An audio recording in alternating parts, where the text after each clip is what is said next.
स्वागत है आपका न्यूज वर्ल्ड इंडिया की इस खास पेशकश बिजनेस दिस वीक, जहां पर हम आपको बताएंगे पिछला हफ्ता बाजार के लिए कैसा रहा और खास तौर पर अगला हफ्ता वहां पर किन बातों पर नजर रखनी होगी, कौन सी वो खबरें हैं जो बाजार पर असर डालेंगी। और खास तौर पर चाहे आप इन्वेस्टर हो या यूं ही खबरों में आपकी दिलचस्पी हो, अगर पूरे हफ्ते आप बिजनेस की खबरों को ट्रैक नहीं कर पाए तो अगले आधे घंटे आपके लिए अहम है। सबसे पहले बात करेंगे शेयर बाजारों के लिए। बीता हफ्ता भी बाजारों के लिए काफी सुस्ती भरा रहा, क्योंकि सिर्फ 3 ही कारोबारी सेशन थे। रक्षाबंधन की छुट्टी थी, 15 अगस्त की छुट्टी थी और हफ्ते भर में सेंसेक्स ने करीब 75 अंक यहां पर गंवाए, यानी सुस्ती बनी हुई है। अच्छी बात यह है कि 28,000 के ऊपर की क्लोजिंग अब भी बनी हुई है। 28,000 सेंसेक्स के लिए एक अहम स्तर।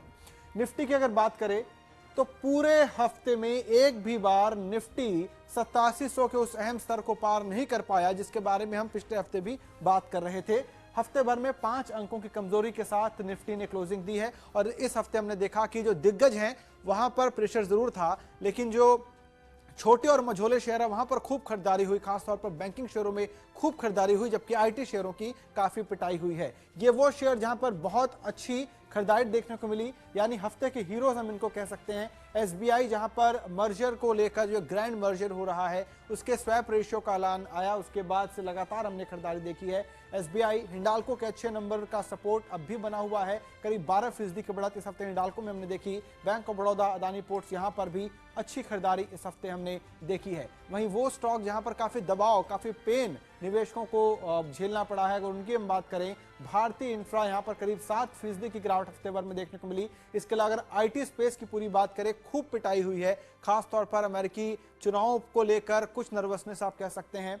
टेक महिंद्रा, इन्फोसिस, एचसीएल टेक, इन सब में 5% से ज्यादा की कमजोरी हमने देखी है। तो बीता हफ्ता भारतीय बाजारों के लिए, क्योंकि काफी लिमिटेड दिन थे, सिर्फ 3 ही ट्रेडिंग सेशंस थे, तो इसीलिए आप कह सकते हैं कि वॉल्यूम भी उतना नहीं था और सुस्ती के साथ हमने कारोबार होता हुआ देखा है।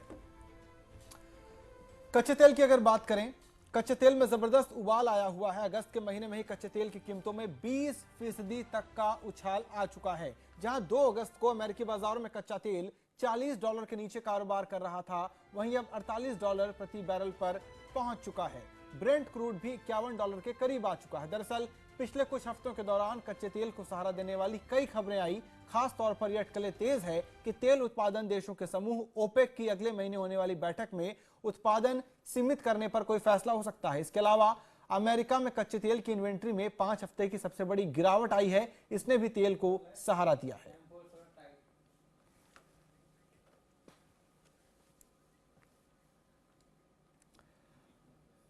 और बाजार पर बात करने के लिए हमारे आज के मेहमान हैं के मित्तल साहब, वीपी है विनस इंडिया फाइनेंस से। स्वागत है मित्तल साहब आपका।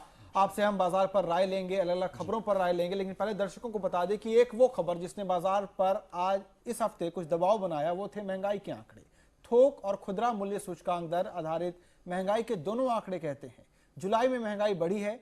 अब इंतजार है नई फसल आने का। माना जा रहा है कि उसके बाद ही महंगाई से राहत मिलेगी, जो कि 23 महीनों के ऊंचाई पर आ चुकी है। घर में रोज रोज के इस्तेमाल की चीजें जैसे सब्जियां, दालें और चीनी की बढ़ी कीमतों की वजह से जुलाई के महीने में थोक मूल्य सूचकांक पर आधारित मुद्रास्फीति भी बढ़ गई है। ये अब 3.55% के आंकड़े पर पहुंच गई है। ये आंकड़ा पिछले 23 महीने का सबसे ऊंचा स्तर है। पिछले 4 महीने से इसमें लगातार इजाफा हो रहा है। WPI बढ़ाने में जिनका ज्यादा योगदान रहा उनमें से एक है आलू। पिछले 1 साल में रोजमर्रा के इस्तेमाल की सब्जी आलू का दाम 58.78% चढ़ गया, तो चीनी 32.33% महंगी हो गई। फलों के दाम 17.30% ज्यादा हो गए। न सिर्फ थोक मूल्य वाला बल्कि खुदरा मूल्य सूचकांक पर आधारित मुद्रास्फीति में भी जुलाई के दौरान इजाफा देखा गया। ये 6.07% तक पहुंच गई है। तो क्या इन आंकड़ों को देखकर हमें घबरा जाना चाहिए, चिंतित होना चाहिए? ऐसा बिल्कुल नहीं है। जुलाई के आंकड़े जरूर महंगाई को लेकर चिंताजनक हैं, लेकिन पिछले 1 महीने में महंगाई कम होने लगी है। खाने पीने की चीजें सस्ती हुई हैं और कारोबारियों का मानना है कि बाजार में नई फसल के आने पर महंगाई से और भी राहत मिलेगी। आंकड़े कहते हैं कि पिछले 1 महीने में दालों की कीमत में 30%, तो सब्जियों की कीमतों में 50% तक की कमी आई है। इसके अलावा अफ्रीका से दाल का आयात शुरू हो गया है। माना जा रहा है कि खरीफ सीजन की सभी प्रमुख फसलों के दाम आने वाले महीनों में कम होंगे। फेस्टिव सीजन शुरू हो गया है और उम्मीद है कि अक्टूबर में दिवाली के बाद कीमतों में और कटौती आएगी। Team news world India.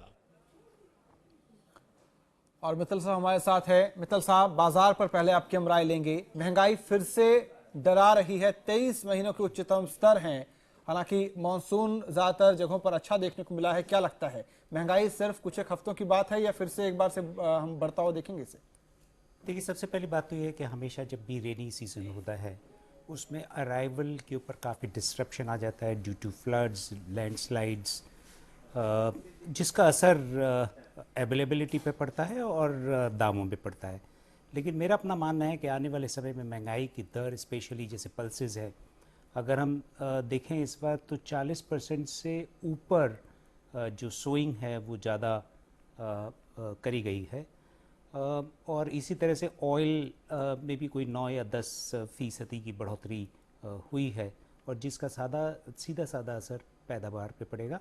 उसके साथ साथ गवर्नमेंट ने इंसेंटिव के तौर पर एमएसपी, जैसे मिनिमम सपोर्ट प्राइस कहते हैं, उसमें भी बदलाव किया है, जिसका फ़ायदा किसानों को होगा। तो मैं समझता हूँ क्योंकि रेनफॉल, मानसून सीज़न काफ़ी अच्छा गया, सोइंग सीज़न काफ़ी अच्छा है, तो एग्रीकल्चर प्रोड्यूस और प्रोडक्शन दोनों में बढ़ोतरी होगी, जिसका असर प्राइसेस पे देखने को मिलेगा।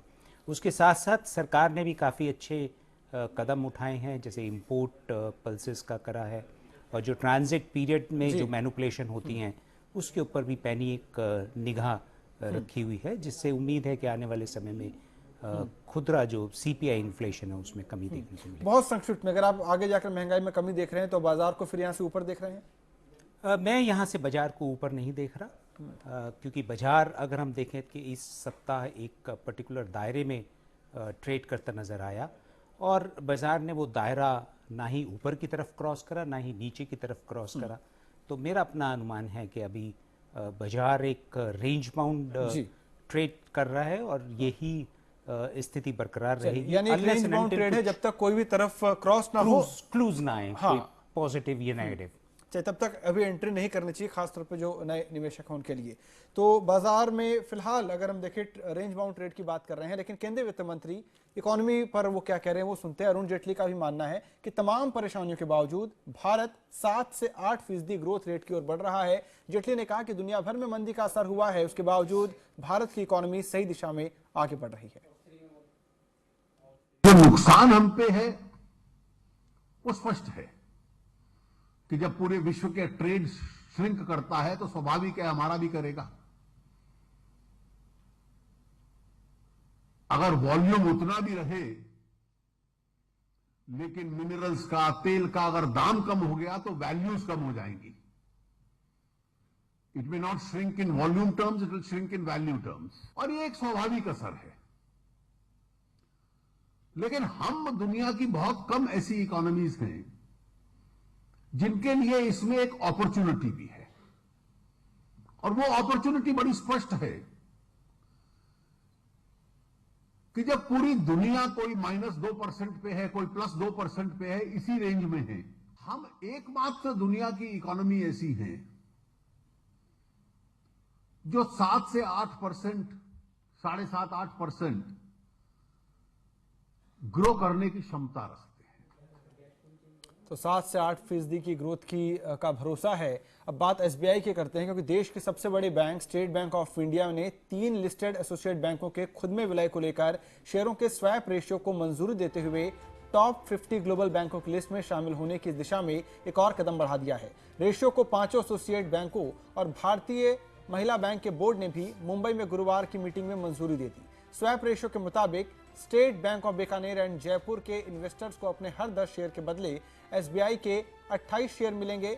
बाकी 2 बैंकों में स्टेट बैंक ऑफ मैसूर और स्टेट बैंक ऑफ त्रावणकोर के इन्वेस्टर्स को हर 10 शेयर के बदले 22 शेयर मिलेंगे एसबीआई के। एसबीआई के बाकी 2 associate bank state bank of Hyderabad और स्टेट बैंक ऑफ पटियाला के शेयर कैंसिल कर दिए जाएंगे, क्योंकि वे एसबीआई के पूरे मालिकाना हक वाले बैंक हैं। भारतीय महिला बैंक के मामले में उसके हर 100 करोड़ शेयर के लिए सरकार को एसबीआई के 44 करोड़ शेयर जारी होंगे। एसबीआई और उसके 5 एसोसिएट बैंकों के बोर्ड ने मई में मर्जर प्रस्ताव को मंजूरी दी थी। मर्जर से देश का सबसे बड़ा बैंक एसबीआई मौजूदा ग्लोबल रैंकिंग में 52वें स्थान से ऊपर चढ़कर 45 पर आ जाएगा। साथ ही इस मर्जर से एसबीआई विलय के बाद एसबीआई की जो लोन बुक होगी करीबन 18 लाख करोड़ की होगी, जो कि आईसीआईसी की लोन बुक से करीब 5 गुना ज्यादा है। मित्तल साहब, बैंकिंग सेक्टर यहां पर हमने पिछले हफ्ते बहुत अच्छी खरीदारी देखी है और एसबीआई इतना बड़ा बैंक हो जाएगा, ये अपने आप में भारत के लिए एक बहुत अच्छी खबर है। आज भी जब कॉर्पोरेट्स आते हैं तो उनके लोन की रिक्वायरमेंट पूरी करने के लिए बैंकों को कई बैंकों का कंसोर्शियम बनाना पड़ता है। शायद अब एसबीआई इस मामले में कुछ बाजी मारेगा। मेरा अपना अंदाज़ा ये है कि क्योंकि एक सबसे बड़ा बैंक उभर के आएगा, लेकिन जहाँ तक कंसोर्शियम लेंडिंग है वो तो बरकरार रहेगी, लेकिन क्योंकि एक बहुत बड़ा साइज़ हो जाएगा इस बैंक का और ब्रांचेस नेटवर्क प्लस जो बिज़नेस अपॉर्चुनिटीज़ हैं वो काफ़ी सामने आएंगी। उसके साथ साथ मैं समझता हूँ कि थोड़ी बहुत इनिशियल हिकअप्स भी होंगे विलय को लेके, लेकिन निवेशक जो हैं उन हिकअप्स को इग्नोर करें और वहाँ अपॉर्चुनिटी देखें स्टेट बैंक ऑफ इंडिया के शेयर को ख़रीदने की। तो यही मेरी सलाह है इसमें। चलिए ठीक है, और साथ ही हम आईटी सेक्टर की बात करते हैं कि पिछले हफ्ते हमने आईटी सेक्टर में काफ़ी पेन देखा। अगर शेयर बाजार की बात करें, दर्शकों को बता दें कि अगर आप आईटी सेक्टर में करियर बनाने का सपना देख रहे हैं तो ये खबर आपको कुछ परेशान कर सकती है, क्योंकि दुनिया की दिग्गज आईटी कंपनियां अब बड़े पैमाने पर छंटनी की तैयारी कर रही है। हाल ही में माइक्रोसॉफ्ट ने 2850, एचपी ने 3000 लोगों की छंटनी की बात कही थी, लेकिन अब खबर है कि सिस्को 14000 लोगों की छंटनी करने जा रही है। नेटवर्क इक्विपमेंट बनाने वाली कंपनी सिस्को के दुनिया भर में 70,000 कर्मचारी है। ऐसे में 14,000 लोगों की छंटनी का मतलब होगा कि कंपनी अपने 20% कर्मचारियों की छुट्टी करने जा रही है। सिस्को की इस छंटनी का असर भारत पर भी पड़ने की आशंका है, क्योंकि यहां कंपनी का ऑपरेशन काफी बड़ा है। तो अगर आईटी सेक्टर को आप अब भी जॉब के लिए जन्नत मान रहे हैं तो आपको अपनी सोच थोड़ी बदलनी पड़ सकती है, खासकर ये रिपोर्ट देखने के बाद, क्योंकि इस सेक्टर को लेकर जितनी लुभावनी बातें हो रही है, हकीकत उतनी भी अच्छी नहीं है। 2021 तक आईटी सेक्टर के 1,20,000 जॉब्स पर असर पड़ सकता है और अगले 5 साल में 94,000 नौकरियां तो खत्म ही हो जाएंगी। हालांकि इसी दौरान सेक्टर में 25,000 नए रोजगार के मौके जरूर पैदा होंगे। इसी बात का दावा कंसल्टिंग फर्म जिनोव ने किया है और इसकी वजह है इंटरनेट ऑफ थिंग्स टेक्नोलॉजी। जानकारों के मुताबिक ऑटोमेशन की वजह से आईटी इंडस्ट्री में बड़े पैमाने पर जॉब लॉस होगा। ऐसा इसलिए होगा क्योंकि ऑफिस मैनेजमेंट, सपोर्ट स्टाफ और मेंटेनेंस जैसे काम आने वाले समय में अब टेक्नोलॉजी के जरिए होंगे। ऐसे में नए रोजगार internet of things product managers, robot coordinators, industrial programmers और नेटवर्क इंजीनियर्स के तौर पर पैदा होंगे। इन हालात में पुराने और लो स्किल्ड वाले लोगों की नौकरी जाने का खतरा बढ़ जाएगा। इससे पहले जुलाई 2016 में रिसर्च फर्म HFS ने भी कहा था कि भारत की आईटी सर्विसेज इंडस्ट्री में अगले 5 साल में 6.5 लाख लो स्किल्ड नौकरियां खत्म हो सकती हैं।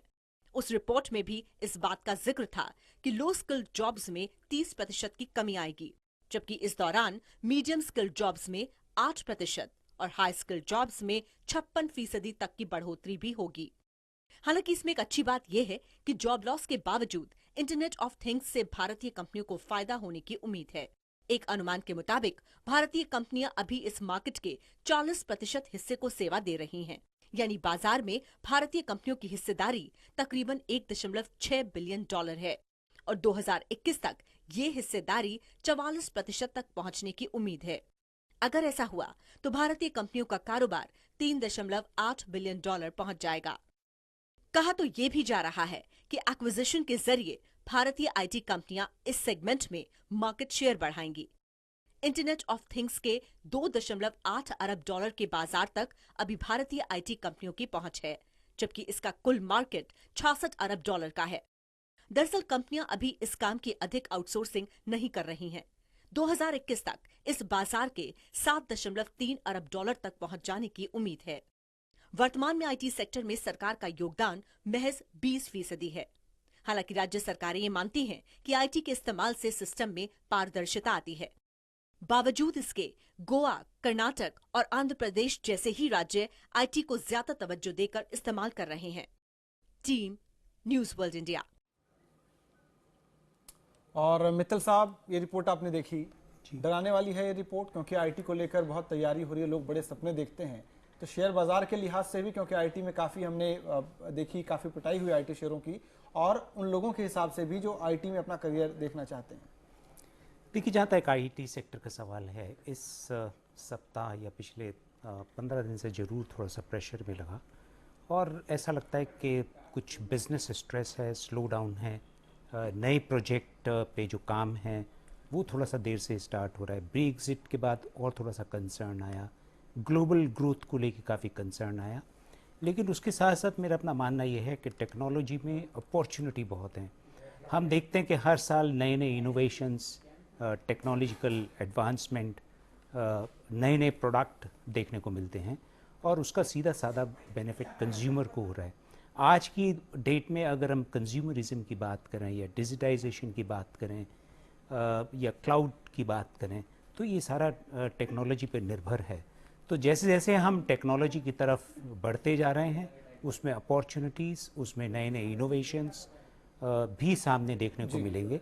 और मैं समझता हूँ कि लॉन्ग टर्म में आप लॉन्ग टर्म में मैं टेक्नोलॉजी के लिए थोड़ा सा जी यानी जो छटनी की बात हो रही है खाली अभी फिलहाल की बात है, थोड़ा सा प्रेशर है, अभी स्लो डाउन है, जॉब लॉसेस हैं, और स्पेशली हम देखें अगर सिस्को ने जब अनाउंस किया था तो उस सप्ताह काफ़ी अच्छी गिरावट देखने को मिली टेक काउंटर्स पे। लेकिन उसके साथ साथ अपॉर्चुनिटी में अगर इंडिया की बात करें तो इंडिया में कितनी अपॉर्चुनिटीज हैं। लॉन्ग टर्म में आप इंडिया में एटलीस्ट अपॉर्चुनिटी देखते हैं।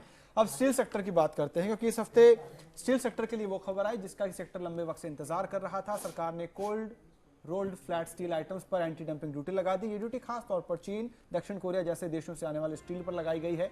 वित्त मंत्रालय के नोटिफिकेशन के मुताबिक $594 और स्टील प्रोडक्ट के वास्तविक आयात मूल्य के अंतर पर यह ड्यूटी लगाई जाएगी। इससे पहले सरकार ने चीन, जापान, कोरिया, रूस, ब्राजील और इंडोनेशिया से आयात होने वाले अलॉय या नॉन अलॉय स्टील के हॉट रोल्ड फ्लैट प्रोडक्ट्स पर एंटी डंपिंग ड्यूटी लगाई थी। ये ड्यूटी अगले 6 महीने के लिए लगाई गई है।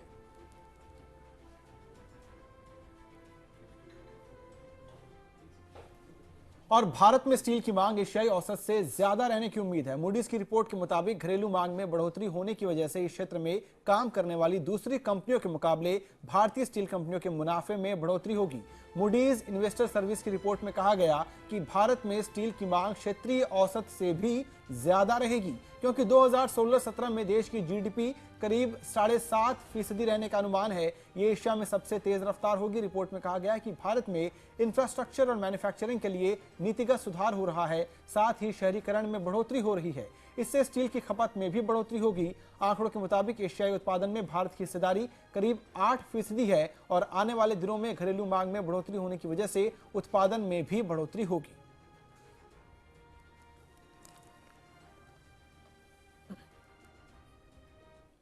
अब बात रिलायंस जियो की। रिलायंस जियो का सॉफ्ट लॉन्च हो गया है, लेकिन व्यावसायिक लॉन्च होना बाकी है। ऐसा कहा जा रहा है कि कॉल रेट काफी सस्ती होगी। इस बात से जाहिर है बाकी टेलीकॉम कंपनियां घबरा सकती हैं, और ऐसा शायद दिखने भी लगा है। रिलायंस जियो ने आरोप लगाया है कि ये कंपनियां रिलायंस जियो के ग्राहकों को परेशान करने में लग गई है। रिलायंस जियो ने आरोप लगाया कि भारतीय एयरटेल, वोडाफोन और आइडिया उसके ग्राहकों के कॉल को फेल कर रहे हैं। इस संबंध में रिलायंस जियो ने बाकायदा टेलीकॉम रेगुलेटर ट्राई से इन कंपनियों के खिलाफ कार्रवाई करने की मांग की है। मुकेश अंबानी की अगुवाई वाली कंपनी रिलायंस जियो ने इस संबंध में 12 अगस्त को शिकायत दर्ज कराई है।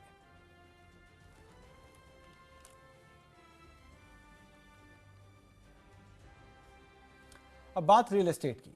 समय पर घर बनाकर नहीं देने वाले बिल्डरों की मुसीबत बढ़ रही है। ऐसे ही एक मामले में सुप्रीम कोर्ट ने पूरा पैसा ब्याज समेत लौटाने को कहा।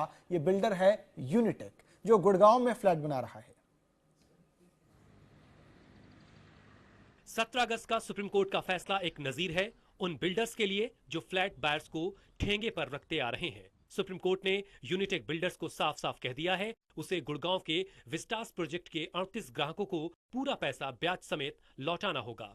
ये रकम 15 करोड़ होती है। दरअसल 2008 में ये प्रोजेक्ट लॉन्च हुआ था और ग्राहकों को 2012 में ये फ्लैट दिया जाना था, जो आज तक नहीं मिला। इसी तरह से बीते मई महीने में जेपी ग्रुप पर एनसीडीआरसी यानी national consumer disputes redressal commission ने देर से फ्लैट देने के मामले में 12% की पेनल्टी लगाई। ये प्रोजेक्ट नोएडा, ग्रेटर नोएडा पर है। देर से फ्लैट बनने के सिर्फ यही 2 उदाहरण नहीं है। Property research firm Liases Foras के मुताबिक भारत के रियल एस्टेट सेक्टर के आधे से ज्यादा प्रोजेक्ट 1 साल से ज्यादा की देरी से चल रहे हैं और इस देरी की बड़ी वजह होती है बिल्डरों पर दबाव बनाने वाली मशीनरी का अभाव और ग्राहकों का कम जागरूक होना। लेकिन कह सकते हैं कि सुप्रीम कोर्ट के हालिया फैसले के बाद बिल्डरों पर समय से घर डिलीवर करने का दबाव बनेगा। ऐसी कोशिश केंद्र सरकार की तरफ से भी हो रही है। केंद्र सरकार ने हाल ही में रियल एस्टेट रेगुलेटरी अथॉरिटी का गठन किया है, जिसमें ऐसी तमाम व्यवस्थाएं हैं जिसके तहत फ्लैट खरीदने वालों के हितों की रक्षा होती है और ग्राहकों के पैसे का बिल्डर दुरुपयोग नहीं कर सकते। Team news world India. इस बीच रियल एस्टेट के लिए एक और रिपोर्ट आई जिसके मुताबिक अगले 6 साल तक रियल एस्टेट सेक्टर बड़ी तेजी से आगे बढ़ेगा और करीब 7.5 करोड़ नई नौकरियां भी देगा। यह रिपोर्ट जारी की है नरेटको यानी national real estate development council और केपीएमजी इंडिया ने। रिपोर्ट के मुताबिक 2030 तक भारत दुनिया का तीसरा सबसे बड़ा कंस्ट्रक्शन मार्केट बन जाएगा और जीडीपी में इसकी हिस्सेदारी 15% हो जाएगी। रिपोर्ट के मुताबिक भारत की शहरी आबादी तेजी से बढ़ रही है। 2015 में ये 42 करोड़ तक पहुंच गई और अनुमान है कि 2030 तक 58 करोड़ तक पहुंच जाएगी, यानी लगभग 40% का इजाफा। अनुमान है कि आज की तारीख में देश में 6 करोड़ घरों की जरूरत है और 2022 तक 11 करोड़ घरों की जरूरत पड़ेगी, यानी अगले 6 साल तक हर रोज 43,000 घर बनाने होंगे, जिसमें से 2 करोड़ घरों की जरूरत शहरों में होगी। घरों के निर्माण में निवेश के संबंध में रिपोर्ट में कहा गया कि साल 2000 से 2015 के बीच इस सेक्टर में करीब $2,400 करोड़ का एफडीआई आया है और आने वाले दिनों में एफडीआई में और बढ़ोतरी की संभावना है।